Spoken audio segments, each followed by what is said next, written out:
So this is the start of a series for a beginner guitarist who's just starting out and wants to jump right into metal specifically.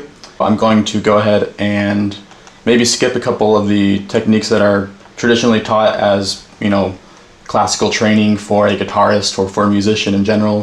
Things about, complex fingering patterns for scales and sheet music reading, things which I, certainly support and are definitely a good part of being a musician and composing and everything, but sometimes, in my opinion, can, hold you back a little bit from that first initial discovery phase of just messing around with a guitar and playing your favorite riffs and, encouraging yourself to play more. I'm a firm believer in the idea that once you start playing something, even if it's just a really simple riff, that helps you kind of teach yourself, because then you can keep playing it, you can play variations of it, and you're kind of teaching yourself on autopilot, starting to learn with muscle memory what's going on.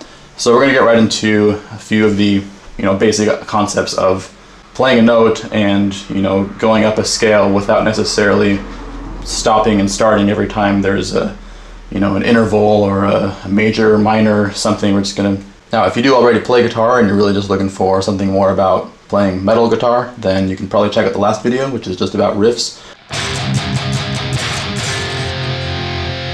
So for this video, we're going to go right ahead into drop C. That is a starting point for a lot of what I like to play and a lot of my music. So I'm not going to cover every step of how to tune a guitar and things like that, but just to make sure that we're looking at it the same way, you can go ahead and check that you have the same interval. So you should have C followed by G, and you just check that you have on the 7th fret playing C gets you the same note. And then the next two strings should be 5, 5 again, and then 4, then 5.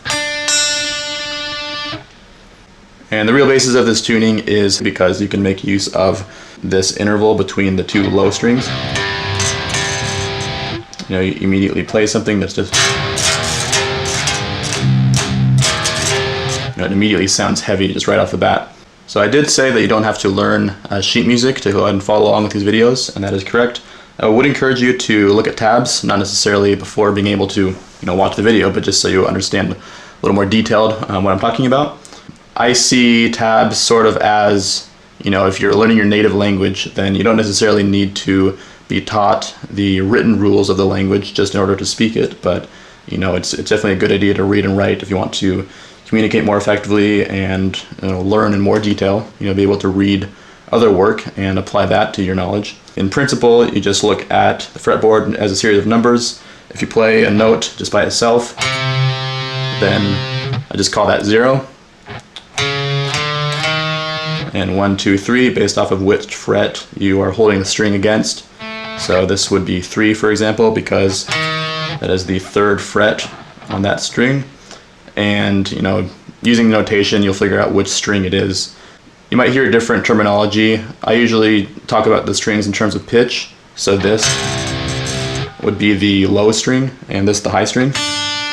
Others might do it the other way around. It's really just a matter of preference. I know that this is on top, literally it's higher up, so some like to call it the top, but it's on the bottom in tabs, and when you're looking down at the fretboard, it appears bottom. So anyways, now here is more of a top-down view, what it actually looks like to you. So as far as holding a pick, I generally hold with the thumbnail right on the center of the pick. Others will have it a bit farther out. It's really a matter of preference and what works best for you. I don't really like the look as much of playing like this. It seems like when I was worried it'll fly out of someone's hand, but it's really just about whatever works best. The idea is to pinch it, but not quite so hard as to actually be forcibly holding the pick in place. You want to make sure that it moves as you actually hit a string. Not in the sense that you kind of let the string get in the way and stop it, but to make sure that there's more of a rolling action. So it's not that you are pushing, no, it's more of almost an upward motion, kind of gliding upwards and diagonally out away away from your face.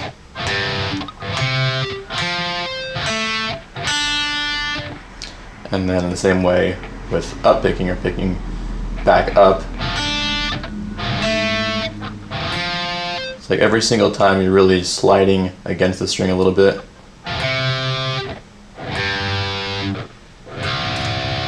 Now that's a little bit exaggerated way of saying it, you could say, because you're not really actually trying to make a slide. I just mean that is the general motion that you're making with your hand, as opposed to pulling. You're kind of going up. And that's why sometimes when you see people picking a bit more exaggerated, they might even, have a visible up and down motion.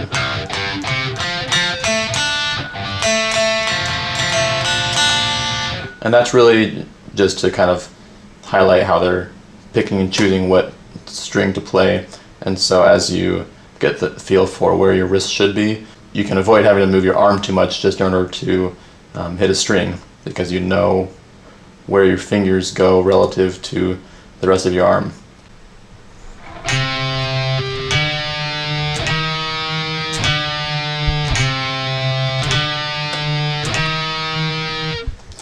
So you can see there, you're ideally using the part of the finger farthest towards the tip without actually being, on the round part. You're not really trying to use the actual tip of the finger, but just right like that.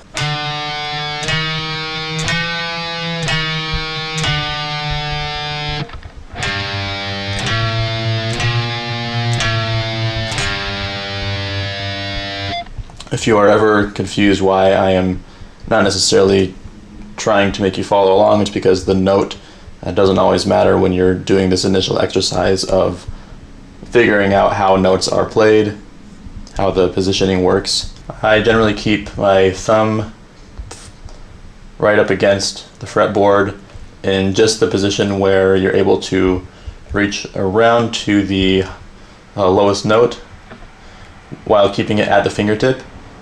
Not on an 8-string guitar, it is a bit trickier because you have to wrap all the way around like that just to be able to hit those 7th and 8th strings. But on a 6-string, depending on the shape of your hand, length of your fingers and everything, it should be just long enough to get to that point.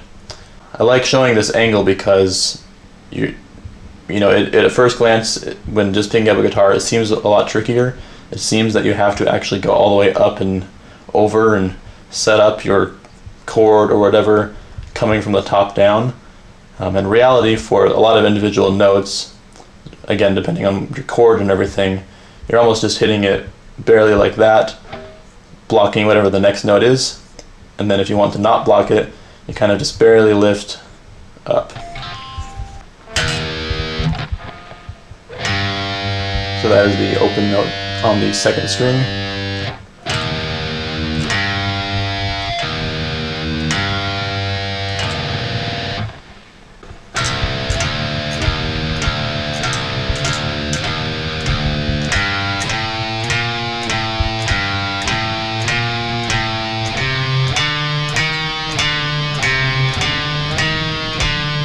Ideally, you are going to try and hit frets as far to the right, if you're playing a right-handed guitar, as far to the right as possible while still being to the left of it, meaning in this area, try and get as far to the right as possible.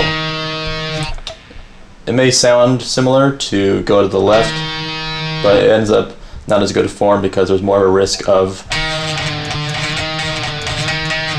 losing the actual position. After all, what you're really doing is forcing the string to vibrate at the fret all the way to the right, all the way to where your right hand is. So you're making sure that the string forms a slight angle around the fret, just enough to hold it in place and stop the vibration from happening beyond that point. So if you go farther to the left, there's a bigger area where the string might try and vibrate there.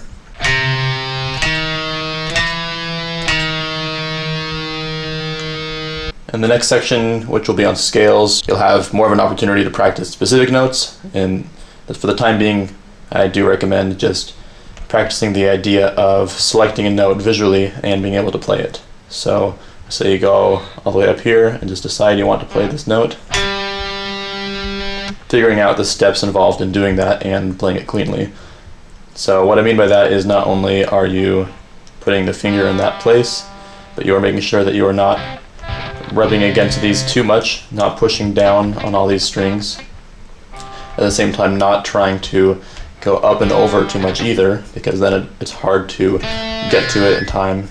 Well, that was a bit exaggerated, but you know, it's hard to smoothly do that. So by keeping your thumb as your stable reference point, it's a bit easier to slide up and get to the right place.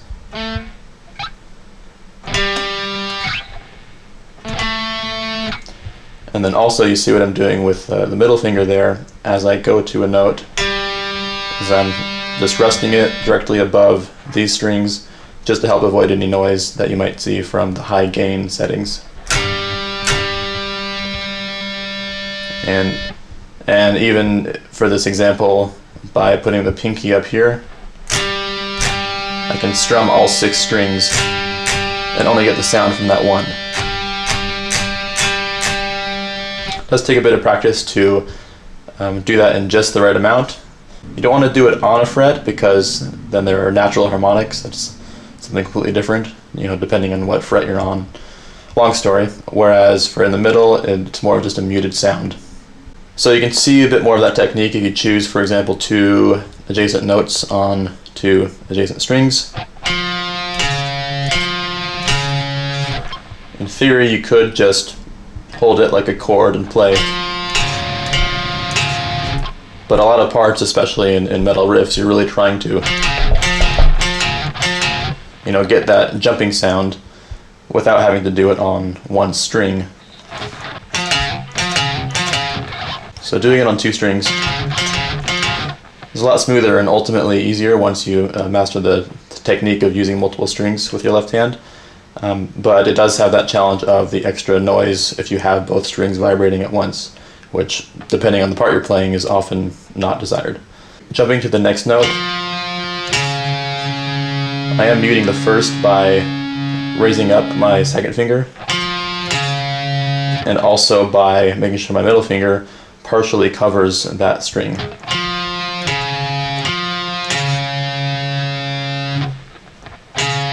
So even from that position there,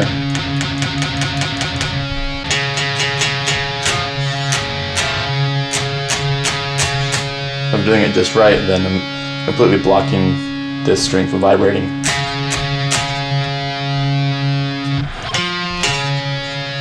And same thing if I'm doing it right here. You know, of course it makes noise when I pick it over and over again, but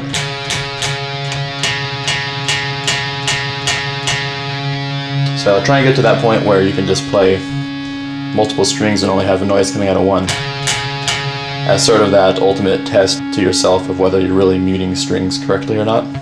A simpler way of practicing that could even be by just playing an open note and then muting with left hand only.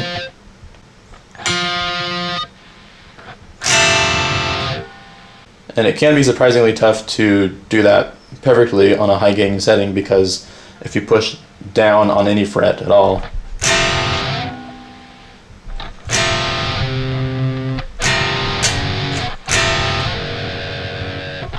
whether the high strings or low strings, just pushing down makes it sound all to itself, whereas not pushing down hard enough will leave all this extra sound. It's not enough. It's too much.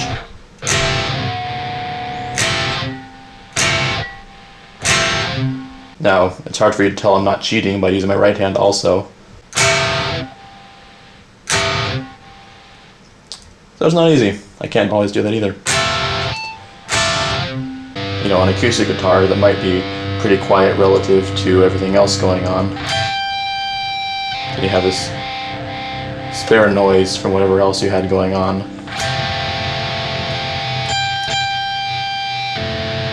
And it's still there. Let go of that, and it's still a noise. So both the right and the left hand have to play an important role in minimizing noise. You can get the right practice you need from honestly picking any random combination of notes.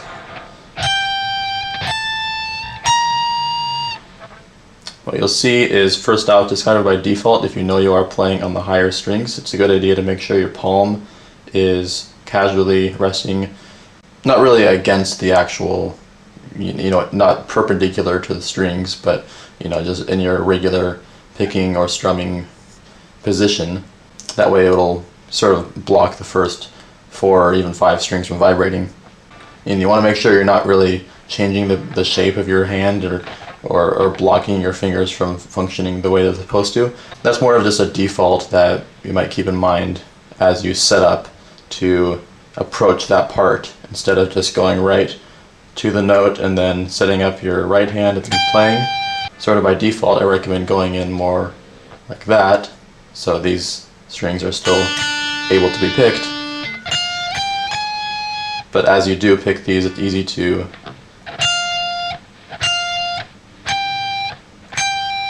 not have to do anything with your left hand at all and just be muting the notes with your right. On the other hand, we can look at the left hand and how to minimize noise that way. So if you are playing higher notes, the most basic technique would be using the next finger over to kind of rest directly above the string.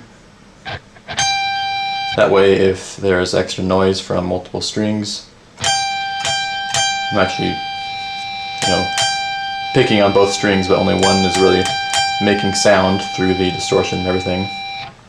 And this does come in handy when you are playing parts that go between strings, because you'll see it's not really practical to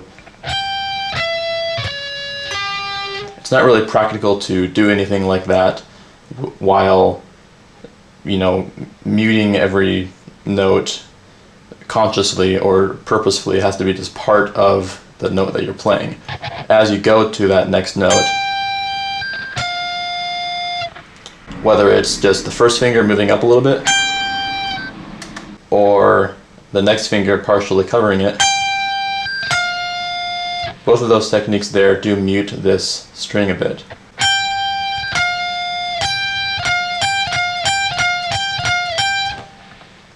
And so at first glance, this might make it seem like everything's a lot more complicated than just playing the notes, and I mean, truthfully it is. I mean, you can't just approach it from what finger position you need to hit the notes. As you keep playing more and you approach that was literal,